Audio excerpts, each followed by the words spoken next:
Photo ಇಲ್ಲ ಅನ್ಸುತ್ತೆ ಸಮೀರ್, ತೆಗೆದ ನೀವು ನನ್ನ ಮೊಬೈಲಲ್ಲಿ ಇಲ್ಲಲ್ಲ? ಇಲ್ಲ.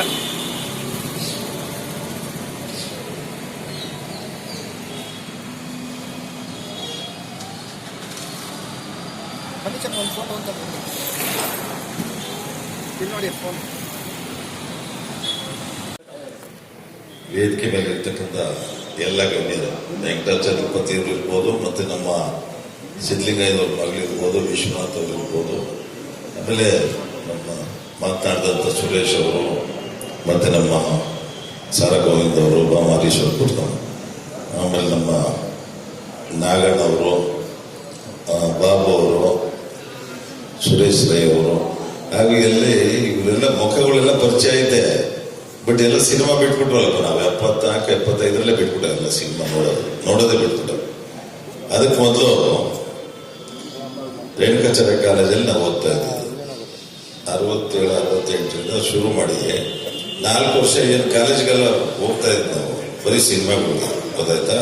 ಅಲ್ಲಿ ಒಂದು 20 ಸಿನಿಮಾ ಥಿಯೇಟರ್ ಇದ್ದ, ಹಿಂದಿಯಿಂದ ಹಿಡಿದು.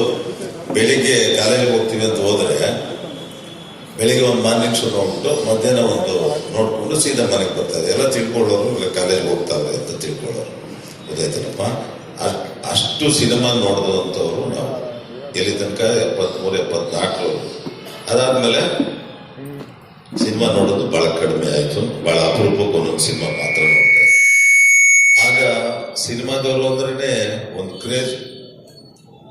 ರಾಜ್ಕುಮಾರ್ ಅವ್ರು ನೋಡೋದಾಗ್ಲಿ, ಇಲ್ಲ ಉದಯ್ ಕುಮಾರ್ ಅವ್ರು ನೋಡೋದಾಗ್ಲಿ, ಇಲ್ಲೇ ನಿಮ್ಮ ಭಾಷೆ ಇದೈತಲ್ಲಪ್ಪ, ಮಾರುತಿ ಮಂದಿರದ ಹತ್ರ ಉದಯ್ ಕುಮಾರ್ಗೆ ಒಂದು ಸನ್ಮಾನ ಮಾಡಿದ್ರು. ಅವಾಗ ಏನು ಹೇಳಿದ್ರು ಗೊತ್ತಾ ಅವರು? ಉದಯ್ ಕುಮಾರ್ ಏನೇ ಎಂಥದ್ದು ಡೈಲಾಗ್ ಎಲ್ಲ ಹೇಳಿದ್ರಪ್ಪ ಅವರು. ಏನು ಇಲ್ಲಿ ಹೇಳಿ, ರಾಜ್ಕುಮಾರ್, ಕಲ್ಯಾಣ್ ಕುಮಾರ್, ಮತ್ತೆ ಉದಯ್ ಕುಮಾರ್ ಅಂದ್ರೆ ಆಗ ಫೇಮಸ್. ಇವರೆಲ್ಲ ಆಮೇಲೆ ಬಂದಿದ್ರು. ಆವಾಗ 70s ಶುರುವಾದಾಗ ವಿಷ್ಣುವರ್ಧನ್ ಆಗ್ತಾನೆ ಬಂದರು ಹೊಸದಾಗಿ. ರಾಮಾಚಾರಿ ಇದೆಲ್ಲ ಈ ಭೂತೈನ ಮಗ ಅಯ್ಯೋ ಅದು ನೋಡ್ಬಿಟ್ರೆ ಅದ್ರಲ್ಲಿ ಒಂದೇ ಒಂದು ಅರ್ಧ ಹೇಳಿದ್ರು ಡೈಲಾಗು, ಪೂರ್ತಿ ಹೇಳಿಲ್ಲ. ಕೋರ್ಟಲ್ಲಿ ಒಬ್ರಿಗೊಬ್ರು ಕೇಸ್ ಆಡ್ಕೊಂಡು ಒಬ್ರು ಗೆಲ್ತಾರೆ, ಒಬ್ರು ಸೋಲ್ತಾರೆ. ಅದ್ರಲ್ಲಿ ಏನ್ ಡೈಲಾಗ್ ಐತೆ ಅಂದ್ರೆ, ಗೆದ್ದವನು ಸೋತವನು ಸತ್ತ ಅಂತ.